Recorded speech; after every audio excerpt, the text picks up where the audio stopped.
আসসালামু আলাইকুম। কি অবস্থা সবার?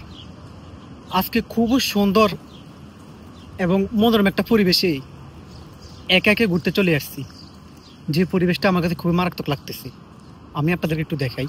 খুবই সুন্দর একটি জায়গা, যেখানে বসার জন্য অনেকগুলো টেবিল রাখা আছে এবং বাচ্চাদের খেলার জন্য অনেকগুলো জিনিস তৈরি করে রাখা আছে।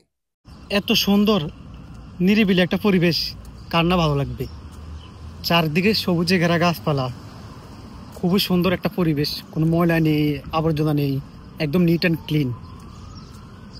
এরকম একটা ওয়েদারে এরকম একটা পরিবেশে হাঁটতে পারলে যার কারণেই মন ভালো হয়ে যাবে। ওই পাশে বড় যে সিঁড়িটি দেখা যাচ্ছে, ওই সিঁড়ি দিয়ে এখন আমরা উপরে যাব।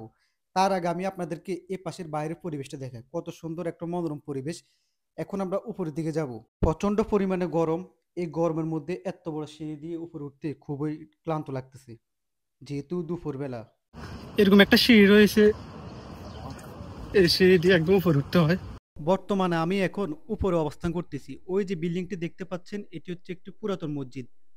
সাইপ্রাসটি হচ্ছে একটি দ্বীপ কান্ট্রি, অর্থাৎ এই সাইপ্রাসের চারপাশে রয়েছে মহাসাগর, অর্থাৎ এটি ভূমধ্য সাগরের একদম মাঝখানে যে দ্বীপ, এই দ্বীপটির মধ্যে হয়েছে এই সাইপ্রাসের অবস্থান। এই সাইপ্রাসটি দুই ভাগে বিভক্ত, একটিকে বলা হচ্ছে নর্থ সাইপ্রাস, আরেকটিকে বলা হয় সাউথ সাইপ্রাস। আপনি এই সাইপ্রাসের যে পাশে যাবেন, চারপাশে আপনি শুধু পানি আর পানি দেখতে পাবেন, কারণ এটির অবস্থানটা হচ্ছে সাগরের মাঝখানে, যেহেতু এটি একটি দ্বীপ কান্ট্রি। সামার সিজনে প্রচুর পরিমাণ টুরিস্ট এই দেশটিতে ঘুরতে আসে, কারণ এই দেশটির ওয়েদার খুবই সুন্দর এবং পরিবেশও অনেক সুন্দর, যার কারণে এই দেশের সৌন্দর্য উপভোগ করার জন্য ইউরোপ আমেরিকা থেকে সামার সিজনে প্রচুর পরিমাণে টুরিস্ট এই দেশে আসে।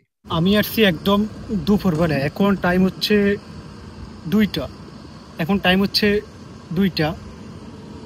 এই টাইমটাতে আমি ঠিকমতো ক্যামেরায় আমাকে দেখা যাচ্ছে না, আমি বুঝতে পারতেছি না আমাকে ভিডিও করা মানে ভিডিওতে আমি আসি কিনা, যে পরিমাণ সূর্যের আলো পড়তেছে। কারণ একদম দুপুর টাইমে আসছি, যার কারণে ঠিকমতো সবকিছু আমি দেখতে পারতেছি না। প্রচন্ড পরিমাণে গরম, প্লাস একদম উপরে থাকার কারণে প্রচন্ড বাতাসও রয়েছে। পাশে যে জাহাজগুলো রাখা আছে, এটি হচ্ছে মূলত একটি বন্দর। এখানে বিভিন্ন দেশ থেকে বিভিন্ন দেশের খাবার, বিভিন্ন জিনিসপত্র এই বন্দরে আসে এবং এখান থেকে সাইপ্রাসের বিভিন্ন জায়গায় এই খাবারগুলো পৌঁছে যায়। এখন আমি উপরে যে একদম স্পেসটা আছে, এই স্পেসটার মধ্যে বসে আছি। বাতাসে আছে ভালো, প্লাস সূর্যের আলো একদম প্রচন্ড, সূর্যটা এখন একদম মাথার উপরে। খুবই একটা দুঃখজনক বিষয় দেখতে পাচ্ছি এখন আমি। বিষয়টা এখন আমার চোখে নজর, এখনো এতক্ষণ পর্যন্ত আমার চোখে নজর পড়েনি, এখন পড়ছি। বিষয়টা হচ্ছে খুবই ভিতরে একটা কবুতর মরে পড়ে আছে। বিষয়টা দেখে আমার খুবই খারাপ লাগতেছে। জানি না কিভাবে এই বিষয়টা ঘটলো। কেউ মারার কথা না, কারণ এ দেশের মানুষ কুকুর, বিড়াল, পশু পাখি প্রচন্ড পরিমাণে ভালোবাসে। আনফর্চুনেটলি হয়তো বা তার হায়াত ছিল না, যার কারণে তার মরণটা এভাবে এখানে হয়েছে, যেটা দেখে খুবই খারাপ লাগতেছে। মানসিক প্রশান্তির জন্য অবশ্যই ঘোরাঘুরির খুব বেশি প্রয়োজন। যে যত বেশি প্রকৃতির সাথে মিশে, যে যত বেশি সৃষ্টিকর্তার সৃষ্টিকে ভালোবাসে, যে যত বেশি সৃষ্টিকর্তার সৃষ্টিকে দেখার জন্য বেরিয়ে যায়, তার মানসিকভাবে শান্তিটা বেশি আসে, মানসিকভাবে প্রশান্তিটা তার বেশি আসে।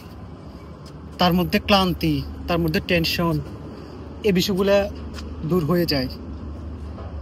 ঘোরার বিকল্প কিছু হতে পারে না।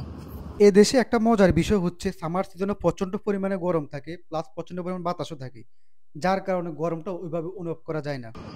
আমি এখন যে জায়গাটা আসছি, এটার একদম টপ ফ্লোরে আছি, খুবই রিস্কের মধ্যে আছি। আমি ঠিকমতো দেখতে পাচ্ছি না, প্রচন্ড রোদ, প্লাস আমি যে জায়গাটার মধ্যে দাঁড়িয়ে আছি, এটা খুবই চিকন একটা জায়গা।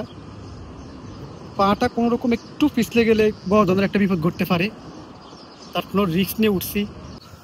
অনেকক্ষণ উপরে ছিলাম, প্রচন্ড পরিমাণে রোদ, আর থাকতে পারতেছি না। যদিও প্রচন্ড পরিমাণে বাতাসও আছে, বাট যে রোদ, কোনো দিকে ভালোভাবে তাকানো যাচ্ছে না, একদম চোখের মধ্যে এসে রোদ পড়তেছে, যার কারণে এখন নেমে যাচ্ছি, নিচে যাই, একটু ছায়া তলে বসি।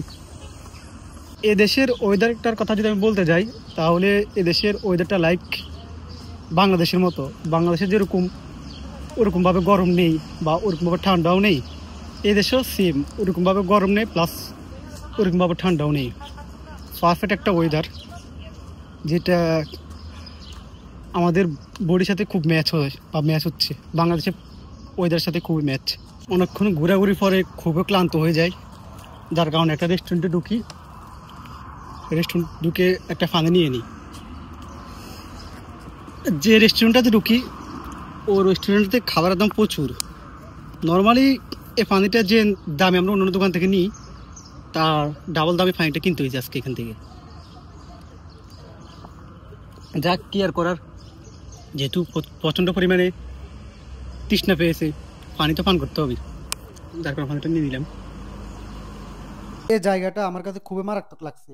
আমার সাথে কেউ নেই, না হয় এখানে অনেকগুলো ছবি তুলতাম, কারণ জায়গাটা খুবই সুন্দর। এরকম একটা খেজুর গাছ প্লাস এত সুন্দর একটা জায়গা, খুবই ভালো লাগছে।